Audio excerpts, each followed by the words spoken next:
We are born free. And we will die free. The time in between, though, that's complicated. In that time, governments, institutions, and our egos will limit our ability to find true freedom in this life. These are real stories of real people overcoming the odds, persevering in justice, and unlocking their potential. Welcome to Finding Freedom. Here's your host, John Odermatt. Welcome back to another episode of Finding Freedom here on the new day, the new publishing day for Finding Freedom, Monday. Happy Monday. Hope you're having a good start to your week by listening to this show. And if you're listening through the Lions of Liberty Network feed, or if you're listening on my Finding Freedom solo feed, I definitely appreciate it. Please, if you haven't, it would mean a lot to me, and it would help the show to get to more people if you could go and give the show a 5-star rating and leave a nice little review. Tell me what you think of the show. Tell me what you'd like me to talk about in the future. And it would really help me out and help us here at Lions of Liberty to reach more people. So I do want to talk about one thing before we get into the show. Before I do that, I just want to thank everyone for listening who has stuck with us here at Lions of Liberty. I know we've had some change up with Mark leaving, and now we're down to 2 shows a week. But I did want to tease that we do have something new coming down the pike. So we're not adding any more hosts to the show, but Brian and I have been talking, and we're going to be trying something out new soon in the main feed. So keep your eyes open for that. If you're not subscribed to the Lions of Liberty Network podcast feed, please do that. And if you're not subscribed to my Finding Freedom solo feed, please do that. So one more thing. In today's show, let me say this before I get to a quick ad read for Buck Johnson. Before I get to that, I want to talk about today's show just briefly. We're going to get into some really, really heavy stuff today. And I don't think everyone that listens to my show is a Christian, and that's fine. I am a Christian, and the topic today, where we're talking about exorcism and demon possession, this is, to a lot of people, this is some pretty crazy stuff, and I realize that. I understand that. People have different perspectives on it. Some don't believe in it at all. Some really do believe in it, and some are somewhere in the middle. But I would just challenge you this: no matter where you fall on that scale, come into this show with an open mind and looking to learn new things and maybe gain some new perspectives, because I really think you're going to enjoy my guest today. So before we get to the show, I want to talk to you about Buck Johnson. Buck Johnson is running for city council. And, I really want to tell you about the vehicle that he's using to run for city council. It's Mises Mayor's PAC, formerly known as the Mises GOP. The Mises Mayor's PAC is raising money to support Buck Johnson. Buck, of course, is the host of the Counterflow podcast, and in my humble opinion, one of the best interviewers out there. So if you haven't checked out the Counterflow podcast to get Buck's perspective on things and to see the great way he has of really asking great questions that lead guests in very interesting directions that you don't hear from a lot of interviewers. So check out Buck on Counterflow, and you can contribute to his race where he's running for city council. This is in Lockhart, Texas. And if you know me, also if you listen to this show, I'm very much about local politics and changing things locally, because the federal and state level, no matter which approach you're talking about, Libertarian Party, Republican Party, independent politics, whatever approach you do, the real change is going to happen at the local level. Federal, state, I wouldn't even worry too much about it at all. That's just me. But the way you can support Buck through the Mises Mayor's PAC, you can go to misesgop.org/lions and contribute a few dollars there. Not 1 cent We'll go back to PAC leadership.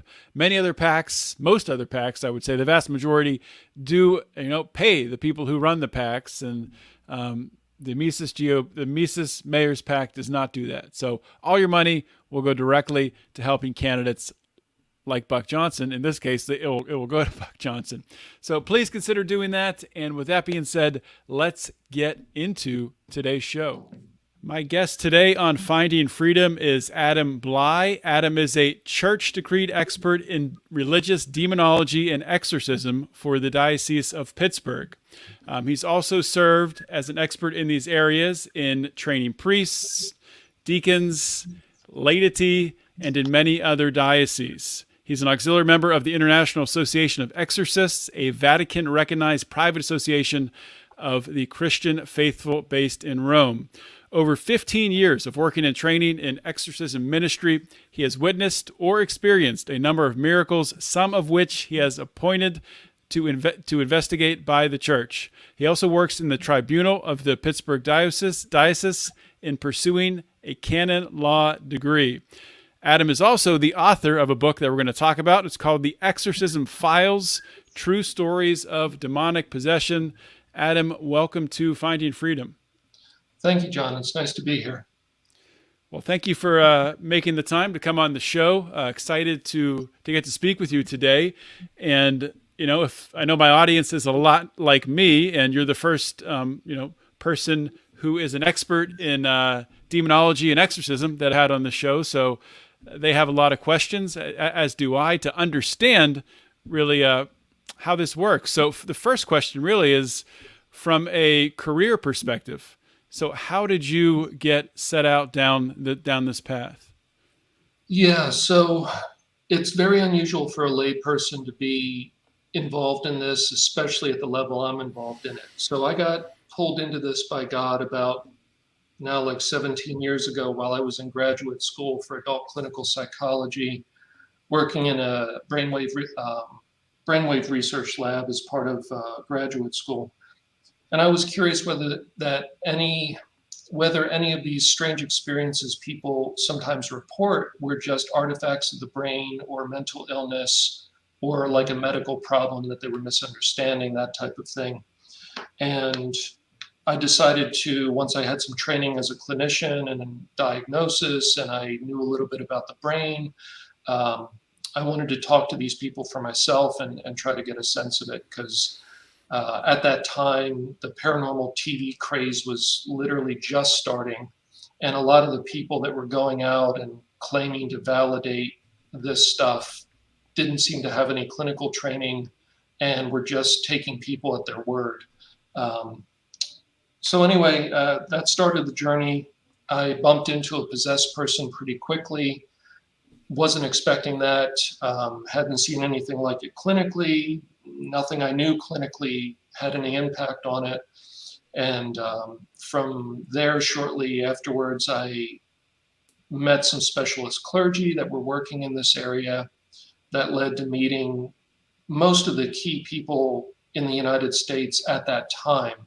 And at that time, about 17 years ago, there was relatively few exorcists in the country.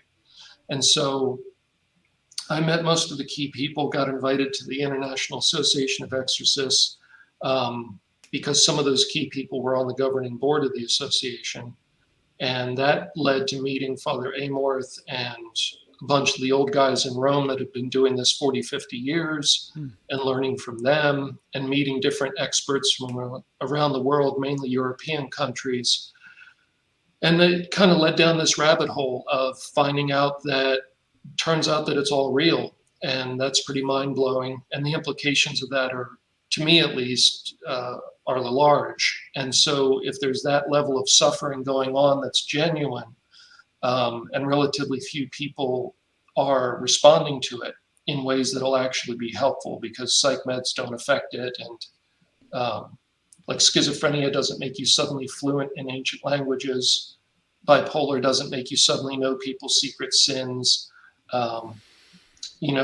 There's a bunch of things about possession that it's not explainable. It's not as simple as saying, oh, that's epilepsy, and people are just misunderstanding it. And so, once I realized it was all real, I got more involved in it, and I had a knack for teaching, and so the church is slowly giving me more and more responsibilities and asked me to do more, even though now, all these years later, we've trained up many exorcists in this country now. But because I've been here kind of since the beginning of the ministry coming back, I'm still playing a role. So I'm sorry for the long answer, but No, it's a good question. Definitely appreciate the answer.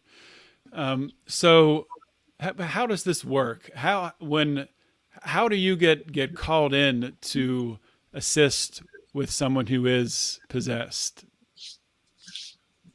Well, I mean, I'm helping to train the exorcists. So, Okay. we typically do 3 to 4 exorcisms a week in this diocese. I'm consulting on cases in different parts of the country, depending on if an exorcist is new and I've helped train them in the past, I may call for consultation. I do all the intake interviews for people that think they have a demonic problem, of which about 80 to 85% don't. It's misunderstandings or mental illness or medical problems. So yeah, I mean, I'm just always involved. It's there's a rigorous process before you don't just come in and say, I want an exorcism, and the church does it. So there's kind of a process that a person goes through where, at least in this diocese, I would be the one that would be doing the intake interview, which is the first part of that process. So I'd be aware of them long before they got to actually doing an exorcism. Okay. So you talked about some of the different mental illnesses or mood disorders, which could be mistaken for a mood disorder, which could actually be demonic possession. So what are some other signs of diabolical possession? Well, okay, you want to be careful with the phrase you just used, to be clear. So Yes, please correct me. yeah, so what I was saying was there are things in this area that can't just be waved away as, oh, you're misunderstanding schizophrenia, or you're misunderstanding epilepsy. There are things that some people that are not educated might say, oh, the person's rolling around on the ground and growling, they must be possessed.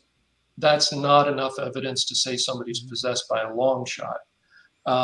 The church, over the centuries of doing this work, as early as 1642, when the rite of exorcism was first put together in a kind of standard way for the whole world, as early as then, they knew that the bulk of these cases were misunderstood medical problems or mental illness. They had different words for those things in those days. They may have called them hysteria or even leftover ideas of the humors from the Middle Ages. But they knew that most of it wasn't spiritual. And so they wanted outside medical experts, and they still do. So the first kind of hurdle is you need to be looked at by a medical person, preferably a psychiatrist, somebody with mental health background, who can tell us that, we don't see an explanation for this. There's not a diagnosis here that can account for their complaint. It's not the doctor's job to diagnose possession, though, because that's not their expertise. That's not their training. So once you get past that hurdle, the church then requires you have some signs of possession. And the 4 kind of classic signs are knowledge of all languages, knowing hidden things, which is often your secret sins or the secret things that nobody else knows that you've done or were part of, that were bad, that were sinful, that they may broadcast to the room. It could also just be knowing secret things that person couldn't possibly know, but they're very banal things, like simple things, like what you were doing over the weekend in your wood shop or whatever. So knowing all languages, knowing secret things, detecting the holy. So a possessed person, you could line up 10 bottles of water, one of which was blessed in the other room, outside of their awareness. Every single time they can pick out the 1 out of 10 that's blessed. They won't want to drink it or touch it. They can often tell you whether you have a relic in your pocket that you haven't mentioned to anybody that you brought with you. Sometimes under questioning, they'll even say which relic it is, what saint is in your pocket, because the demon is detecting and reacting to the holy.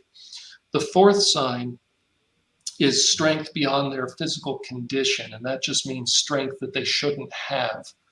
That's the weakest of the signs. If you've ever worked in psychiatric settings, I've worked in the prisons and psychiatric settings, you can see tremendous strength with psychosis, but it's brief. So somebody can go into a psychotic rage, and I've seen people do some amazing things like they shouldn't be able to do, like ripping the steel leg of a desk out of that's concrete into the floor in a prison setting, that, and then breaking out safety glass that was supposedly unbreakable. I've seen some crazy things. The difference with possession is they never get tired. So, I was at an exorcism that went on for 2.5, 3 hours. The person never slowed down. It was still taking 5 men to keep them from hurting other people or hurting themselves. And when it's all over, they often come to and come back into the human state. They don't remember what happened. And they often say, like, why is everybody so tired and sweaty and beat up? And they don't feel any fatigue in their own body or soreness or tiredness. It's a very different type of strength. But again, it's the weakest sign. And you would never say because that person's strong, they're possessed. You would want to see kind of a collection of facts that would lead up to that conclusion. So, think about how I want to phrase this question. Essentially, I want to ask about how does someone become possessed, or what are some entries to possession? I know there's people talk about Ouija boards or tarot cards. Can you talk a little bit about that?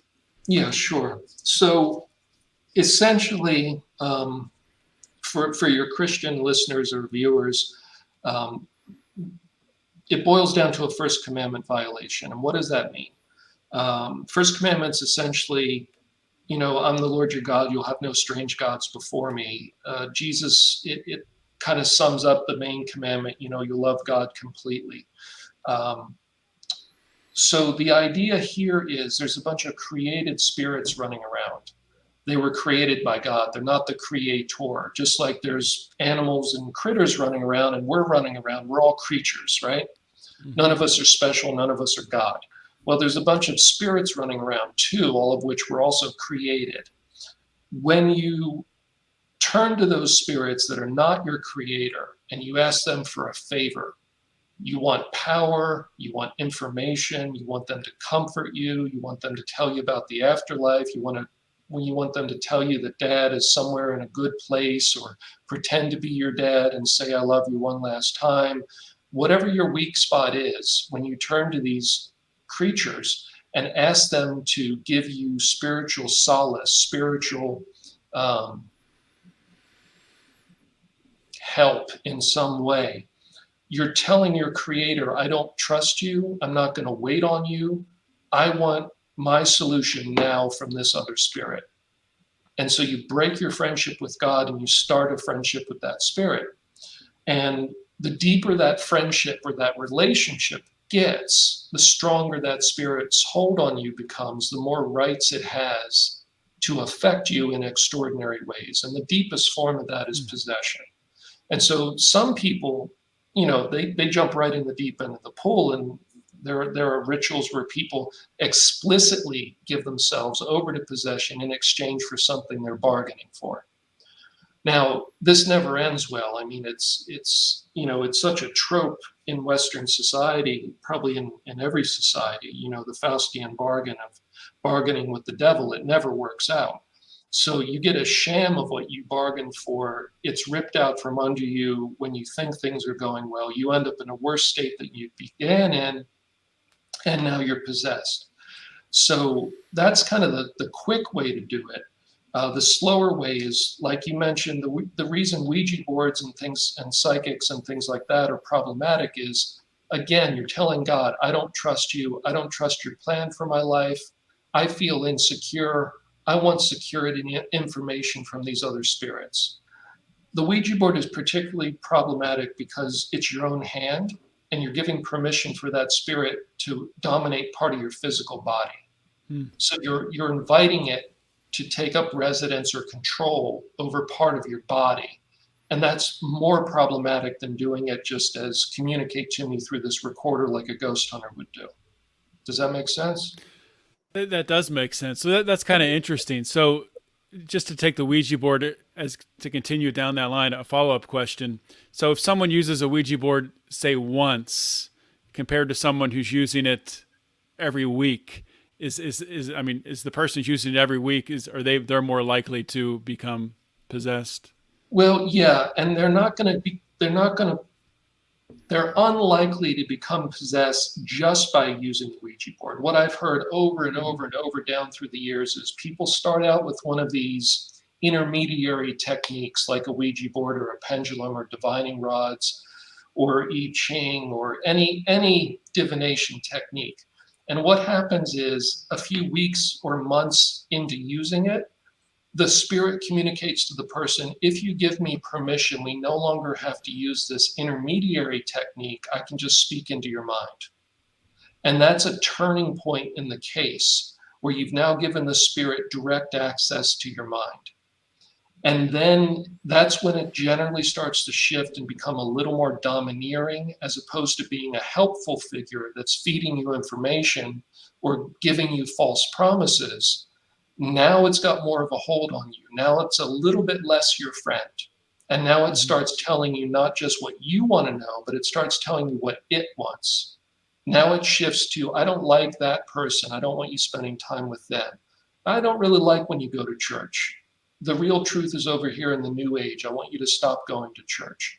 It starts becoming more about control. And that slowly over time, the straps tighten and the control gets more and more. And it gets to the point where it's, I'm going to hurt you if you don't obey me.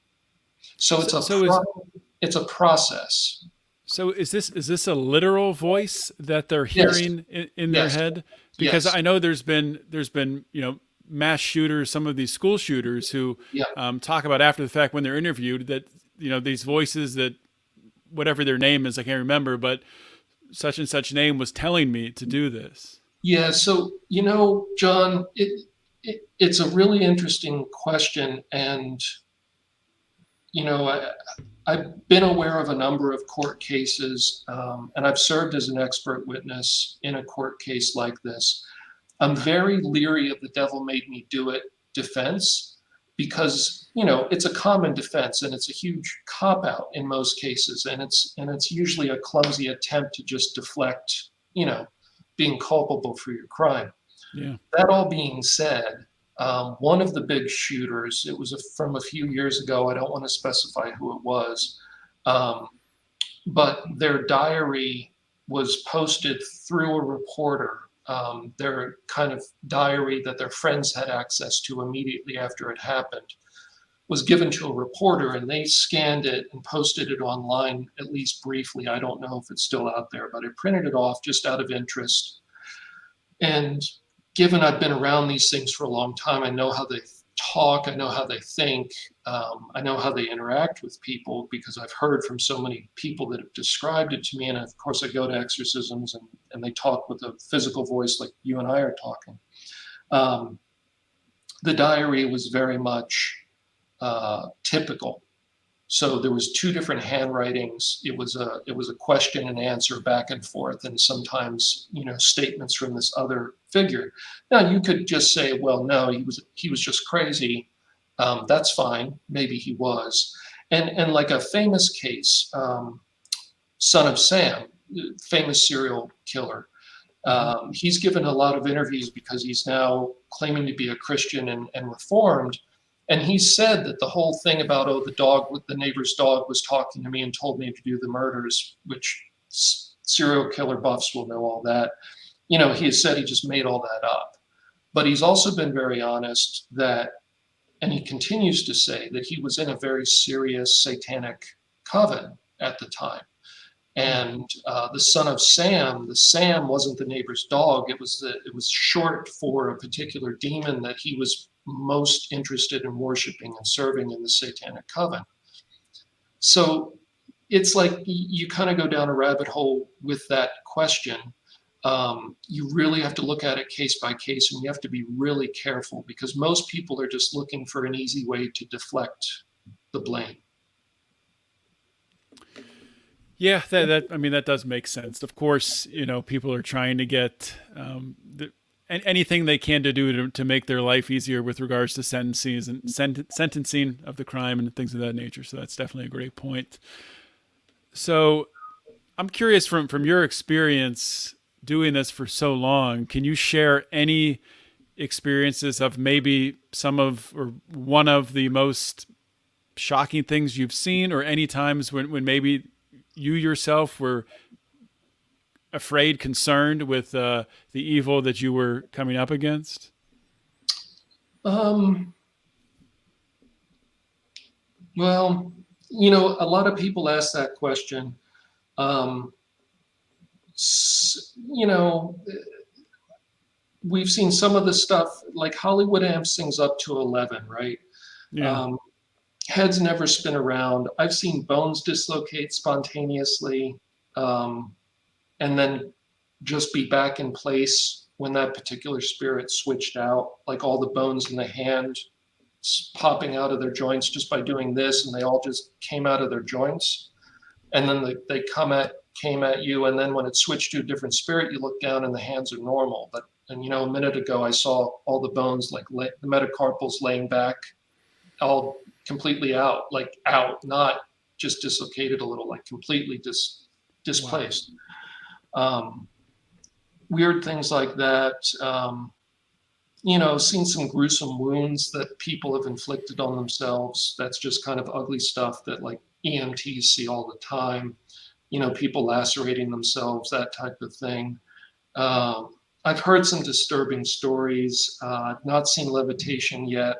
I may never. It's a very rare phenomenon. I would say probably, I've never really been afraid.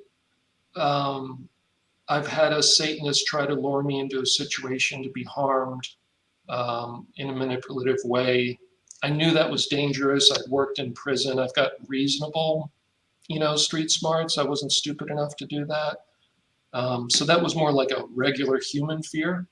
But I've never really had a fear of the demonic. God kind of took that away. It's not a courage or bravado.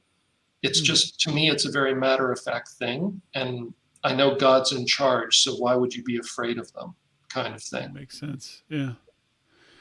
So let's talk about ghosts and how they factor in. So if somebody is trying to, I don't know, go out and chase down ghosts or film ghosts and go into haunted buildings and whatnot, is that the same type scenario of using these other Ouija boards and tarot cards? Is that the same type It's of actually, yeah, so it's actually kind of worse. So it has the same problem that the Ouija board has, that you're telling God, I don't trust you. I want comfort about the afterlife from this created spirit over here. The reason it's even worse, though, is that God seems to really hate necromancy. And necromancy, biblically, from the Bible, it has a very specific definition, and that is when you call the dead up to talk to them.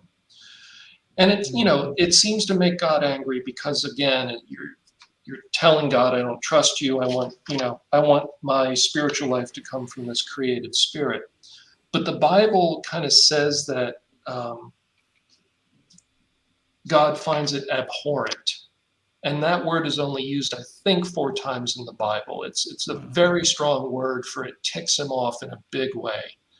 And he basically says, I'll cut you off from my people and turn my face away from you. Like, it's really bad, okay? So ghost hunting, by definition, is calling up the dead to talk to them. You're literally saying, is there some spirit here? Talk to me in this recorder. Or move that thing to signal to communicate to me, which is, it's not talking, but it's communicating. So you have to kind of think it through. A holy angel isn't going to participate in you doing a sin that's going to basically damn you, right? That doesn't make sense for a holy angel to do something to bring about your spiritual destruction. Your wonderful grandma who's in heaven and is basically a saint now isn't going to come down from heaven and draw you into a sin to destroy you. That doesn't make sense either. souls that have made it to heaven know, and love God and love you, presumably, if it's your grandmother. Maybe you're trying to talk to a serial killer that doesn't love you. I don't know. But it doesn't make sense for a holy soul to come down from heaven and draw you into sin. So then you say, okay, well, what about the quote unquote lost souls, which there is no such thing. But the closest thing is a soul in purgatory. And purgatory just means you died and you're not perfect. Okay, so basically that's all of us, right? None of us are going to be completely perfect, never having sinned, never did anything bad. The only person that was in that situation was Jesus and Mary. The only people that were in that situation from a Christian perspective. But anyway, we can all agree none of us are perfect, okay? So purgatory is about, you can't fuse into God and become one with God, who is only love, and bring any sin into that situation. So purgatory is just about purifying that last bit of taint left over from your life, from your bad choices, so that when you enter heaven, you're completely clean. That's all it is. And so it's of a limited time. It's not hell, but it's not great because you're not in heaven yet. So those souls, they're on an escalator. They're heading towards heaven. They know they're going to get there. They can see it way up ahead. They know if they just wait this out and get through what they need to do, they'll make it to heaven. So they're not going to come down and draw you into sin. Why would they come down and participate in sin? And why would God allow that? Why would he say, yeah, get off the escalator and go help that person destroy themselves? So you kind of whittle it down, at least from a Christian perspective, and you're like, well, what's left? You basically have fallen angels. Let's see. Well, they hate God. They hate us. They're trying to draw us into relationship with them to get us away from God out of spite, because we can make it back to God and they can't. Well, they're a good candidate. And then you have damned souls, which they probably don't operate on their own. It makes sense. They would only operate if they're carried around by the demons who own them, because they're damned, they're property. They're not going to be operating on their own. So basically that thing in grandma's attic, that's not a saint. It's not a holy angel. It's not grandma. It's not grandma who's in purgatory. What you have left is a demon who has access to grandma's lifetime, was watching her, because we're all watched. They can quote you the nickname that Uncle Fred used to use for you that was your secret nickname and make you think it's really Uncle Fred. Doesn't mean it's Uncle Fred. It just means these creatures keep tabs on everybody. So basically, ghost hunting is really problematic. I know a lot of the celebrities that are the hosts of the ghost hunting shows, and just about all of them have had spiritual train wrecks in their lives, like real effects. They've had to move, they've had marriages destroyed, they've had all kinds of drama. I think some are really spiritually troubled because... Seems like that's pretty common with celebrities in general. Well, I was going to say that, yes. There's a certain burden with celebrity that a lot of people, they can't handle the fame and all of that. But I'm talking more specifically, like, because I know them and I know the problems that they're having. It's very specifically like demonic infestations in their homes and that kind of thing. Yeah. Well, I was speaking more to celebrities in general, maybe being more likely to, making deals with these, these evil forces in order to, advance in this world. There's been some news stories like that. It's always hard to know whether the news stories are real or if they're made up, but there's a history of that type of mythology in music, certainly. There was an interview with a very famous older musician a few years ago on 60 Minutes, where he was basically said he cut a deal with the prince of this world at the beginning of his career and to get where he was. Now, whether he was just ribbing the interviewer or not, he could have been just playing with him. But I've also had cases of people. One that was. Let me stop for a minute. People don't know the prince of this world. That's Satan, right? We're talking about. Yeah. Okay. Just wanted to make clear. Yeah, I had a case of a person who literally did a satanic ritual, agreed to possession in exchange for being able to play the guitar well. As corny as that sounds, and They got a 7-year ride out of it. And at the end, everything was torn down. And by the time we got to them, when they requested help, they hadn't eaten for 30 days. They had lost a lot of weight. They were dying. They had been to the hospital multiple times. They couldn't find any reason the person couldn't eat. I guess they weren't at the level of tube feeding them. And they were possessed. They were not allowed to eat, though the doctors couldn't find any reason the person couldn't eat medically.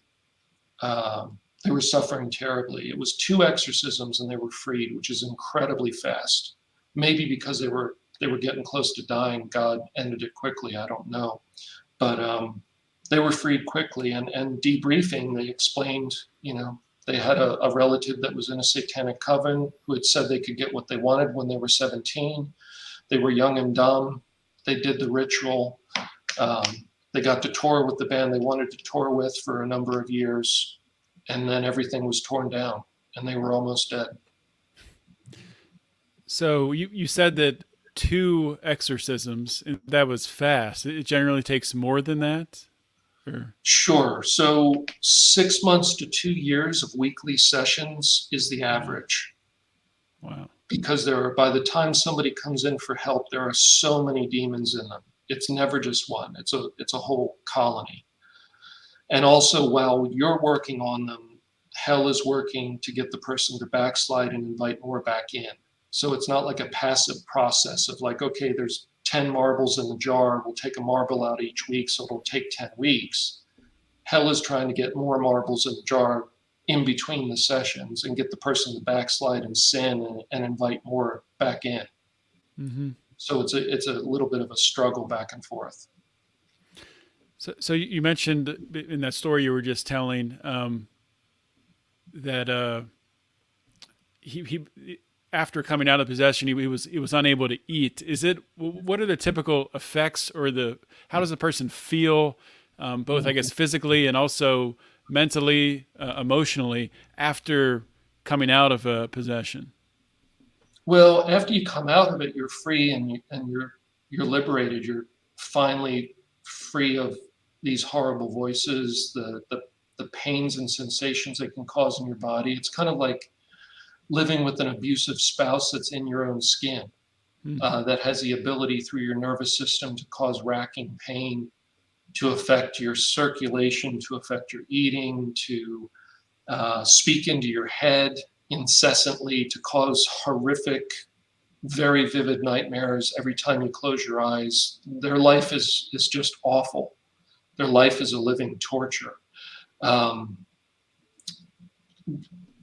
Now, that being said, some people, when they're completely compliant with the demon, meaning they're not doing anything that ticks the demons off, the suffering and the punishment can be less, especially if they're serving them, if they're promoting their ideas in the world, if they're promoting the New Age or Reiki or the Ouija board or black magic or normalizing these type of things. Well, then the demon's not motivated to torture the person because the person's spreading the demon's kingdom. And so there are some people that are possessed that are willfully serving the demonic that aren't suffering all the time. Now, once the demons are done with them, that's when they turn on them, because when the person's no longer of use, they viciously turn on them. And that's one of the types of cases that we see, is the person who's older, the car's basically run out, the body's worn out, the demon sees no further utility in the person and so ceases to play nice with them and tends to torture them until they're dead. So that's kind of like a separate case of possession where, at least for a while, it's not horrific suffering, though there's a lot of suffering in it. It's a subtle thing. It's not that they're being actively tortured all the time, but there's a tremendous despair in them. There's a tremendous anger in them. There's part of them that's longing to be free, that feels completely bound and dominated and trapped. So, I mean, yeah, this is a little heavy probably for a podcast interview, but I'm trying to answer your questions. No, I'm asking the questions, and you're doing a great job answering them. So these are the questions I'm asking, what I'm curious about, and I think my audience is as well. So thank you for that. I wanted to ask you about really what people can do to protect themselves from demonic possession. Are there things that people should be doing or could be doing? Yeah, sure. I mean, number one is don't play with demons. It's kind of like saying, how do you avoid becoming a drug addict? Is don't do drugs, right? Hmm. So, from a Christian perspective, that means don't play around with divination, don't play around with necromancy, don't play around with black magic. That would be your top three. So, stop ghost hunting, stop trying to learn about the future, you know, What do and you mean don't by play. that? Stop trying to learn about the future. It just Well, stop. that's what a psychic is claiming to do. That's what the Ouija Gotcha. board's claiming to do. That's what pendulums and other divination are often claiming to do, is either hidden information or information about the future. Hmm. So that's the kind of things you need to stop actively doing. And the biggest one of those is black magic, witchcraft, and Satanism. And there's a whole soapbox about Wicca. The very Cliff's Notes version of that is that it's a system of magic made up by an English nudist back in the 60s named Gerald Gardner. It's not an ancient pre-Christian religion. That's just a myth. Its history is well known, and it's well known within the Wicca community, at least the academic Wicca community. Yeah, don't play around with black magic, because you're literally asking demons to do you favors. So you're going to be indebted to them and entangled with them. So those are the things you can stop doing, which are all going to lead to problems sooner or later. And then the things you can actively start doing is like prayer. Learn about God the way you understand God, whatever your religious system is, assuming it's a good religious system. The way you understand God, start participating in that. Lead a good life. Treat others the way you would like to be treated. The golden rule is basically a universal religious idea. It appears in basically every good religion on the planet, and that is treat others like you would like to be treated.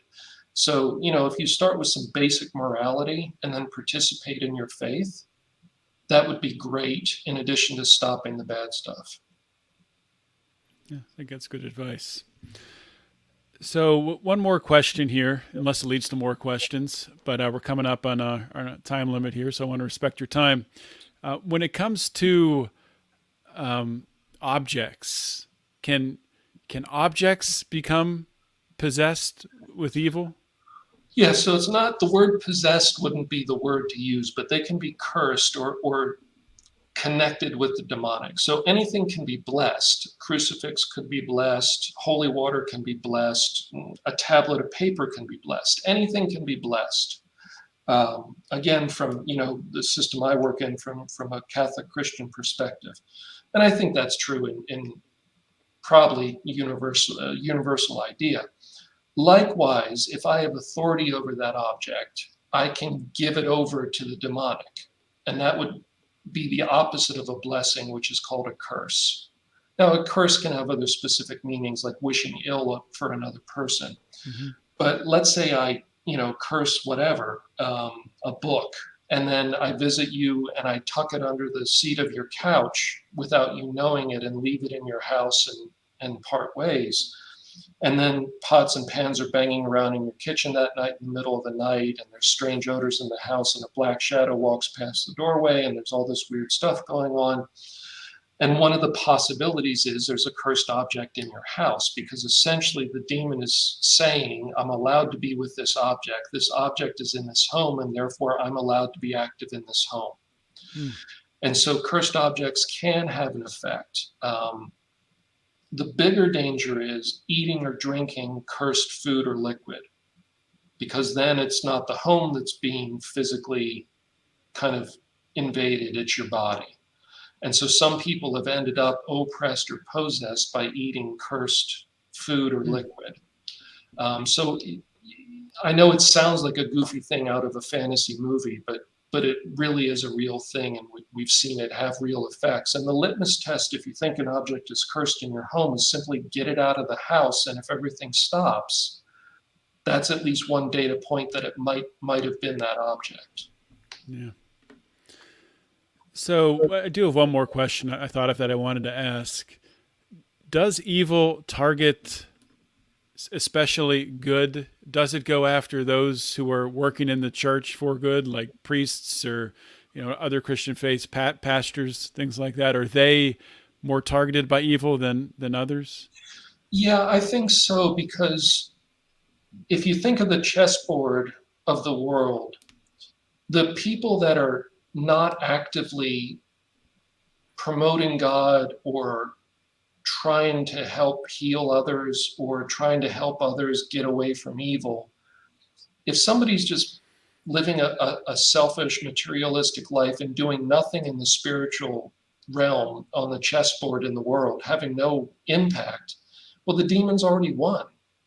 Why stir that person up? Why put on a show for them and show them that there's a spiritual reality to life? Well, then they might actually start doing something. They've already won with that person. So let's just leave them alone. Let's focus on the people that are doing us harm. From the demon's perspective, they want to focus on the people that are harming their kingdom or threatening them. Strategically, that's where you want to put your resources. Why would you put all your resources against somebody who's not doing anything to thwart you? So in that sense, it's true. Now, the bigger thing, though, much more important than that idea, is that God's in charge of everything that goes on. He's not willing the demon and wanting the demon to do harm, but the demon needs permission to do harm. And so the people that are working for God, if God says, I've asked this person to do this task, therefore I'm not going to allow you to hurt them or do anything extraordinary to them, well, then that's that. He's God. And so you'll see with the lives of a lot of the saints, they'll go through periods where they're attacked or messed with, but it's often a test or a trial that's allowed by God for a limited time. And in the end, it leads to more spiritual growth. If you think back over your life, what are the experiences you've grown the most from? It's when you've been challenged, tested, hurt, knocked down, struggled hard, and fought through something. That's actually what makes you mature and get stronger, emotionally, physically, in all ways. Same thing in the spiritual life. And so that's why Jesus goes in the desert and is tempted by the devil as kind of not a test for him, because you couldn't really test him, but as a symbolic action of confronting evil as part of his journey. And that same Christian journey is experienced by others that get very advanced in the spiritual life. So you look at a Padre Pio who was physically beat up by demons in his cell on many occasions, that other people heard it going on, saw the evidence of it, that type of thing. So again, the more important thing is when it happens, God's allowing it. Do they hate people that are exposing them and having conversations like we're having? Yeah, of course. They don't want people to know this information. They want people to be blissfully ignorant and, feed lies to them. But fortunately, God's in charge. And so no evil lightning bolts are hitting us, and, we go about our day. Well, that's good news. Mm-hmm. So the book, The Exorcism Files, Stories of True Demonic Possession, I wanted to give you a chance here at the end to talk a little bit about why you wrote it. And also, if there's anything that I should have asked you or something that you wanted to add to our conversation that I didn't ask, please feel free to do that too. Well, the point of the book is I'm the same way. I'd rather hear a story that illustrates something versus you wagging your finger and saying, don't do it. So, if you think of like fables that you tell children, that there's a troll under the bridge, and stay away from the bridge, stay away from the water, because there's a fairy in the water that hurts kids. These are fables that are told to keep the kids away from dangerous situations, like wandering over bridges when they're alone. The story is more powerful than saying, don't do it. You tell the kid, don't go near the bridge. Well, the first thing they do is go near the bridge. But if you tell them the story about the monster under the bridge, they might avoid it. So it's kind of like that. If I wrote a book and wagged my finger and say, stop ghost hunting and don't play with black magic, people would shrug and say, oh, typical Christian, he's telling me what to do. Maybe I'll go do it more. Mm-hmm. But if I tell you true stories of cases I've seen where you can see the train wreck of what happened from these things, of course, changing all the identifying information and location and all that. So you can see the story, which is what's important, of how it unfolded and what happened. Well, then it's like, oh, well, there's a cautionary tale. Like I can read a story about a heroin addict who just had their life ripped apart by heroin. And that's going to strike a deeper chord in me than somebody just saying, well, you know, heroin's bad, you should never do it. Well, yeah, okay. But like guys I met in prison when I was working as a psych services specialist in prison who were heroin addicts, who would sit down in my office and tell me their life story and what it did to them and how they ended up in prison for the rest of their life. Those will never leave me. That's what really, like, that got through to me. So this book is that idea that if I can share the stories with you and then maybe unpack a little bit and explain why that story I hope is helpful, maybe that'll do some good. And the book is on Amazon, correct? Where else can people get it? Sophia Institute Press is the publisher, so on their website too. But yeah, if they use Amazon, it's there. It's probably in all wherever books are to be had. It's probably out there. Any other things you want to plug? Your website, social media, anything like that? I don't use social media. Stay away from all that.